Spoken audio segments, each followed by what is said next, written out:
Jesus said, "Give, and it will be given to you. A good measure, pressed down, shaken together, and running over, will be poured into your lap. For with the measure you use, it will be measured to you." Luke 6:38.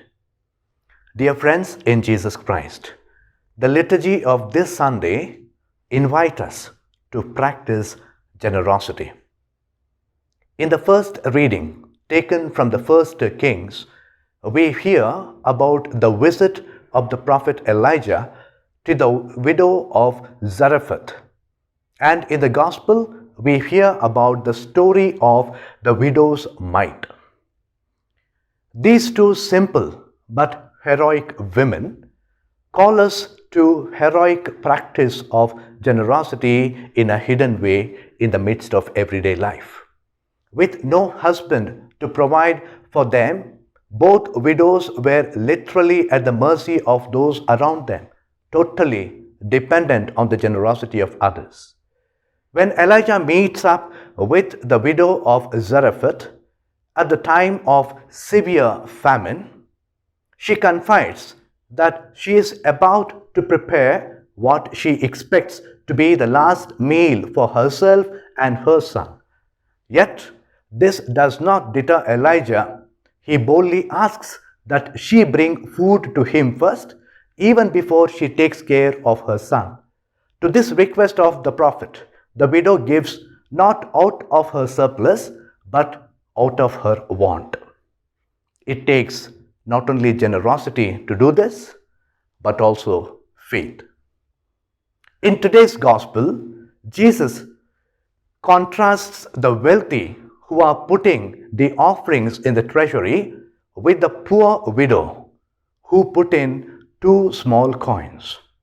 Widows, orphans, and migrants and foreigners were the poorest people in Israel.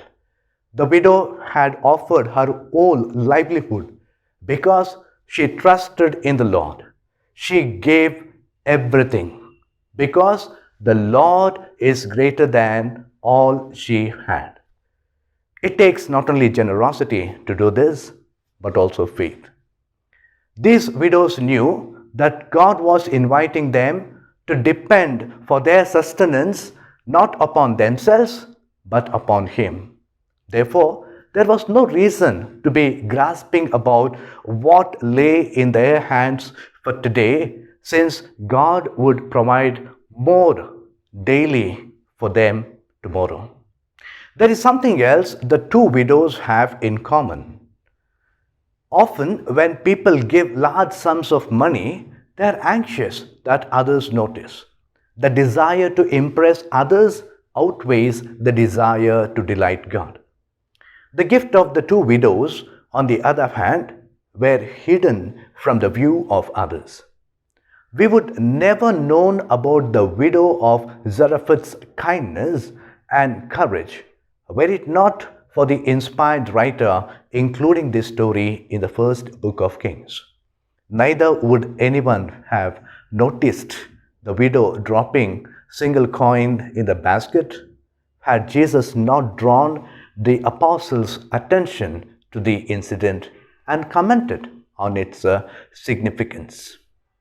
Indeed, we should be reminded that while the little about our lives makes the evening news, God sees everything, even the smallest acts of generosity and faith. Dear friends, we are called to emulate the poor and generous widow of Zarephath and of the gospel as the models of Christian life.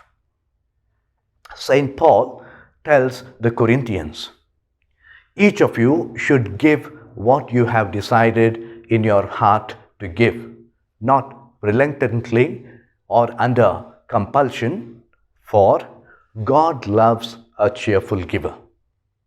2 Corinthians 9:7. But how do we become cheerful givers if we don't like giving? Here are a few tips. 1. Start with a grateful heart. Generosity often begins with gratitude. When we recognize the blessings we have received, we are more likely to want to share them with others. Take time each day to reflect on the things you are grateful to so that will motivate your giving. 2. Give regularly.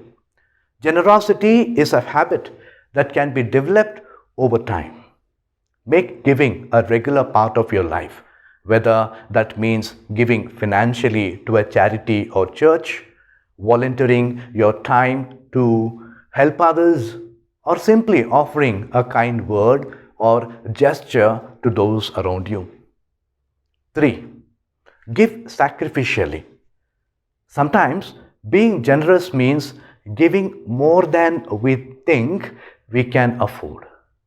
When we give sacrificially, we demonstrate our trust in God's providence and our willingness to put others' needs ahead of our own. 4. Practice giving anonymously. Giving anonymously can be a powerful way to cultivate generosity, allowing us to give without seeking recognition or reward. Consider giving to a charity or individual in need without revealing your identity, and allow the act of giving to be its own great reward. 5. Surround yourself with generous people. Generosity is contagious. Surrounding yourself with others who prioritize giving and serving can help you develop and maintain a spirit of generosity in your own life. May God bless you all.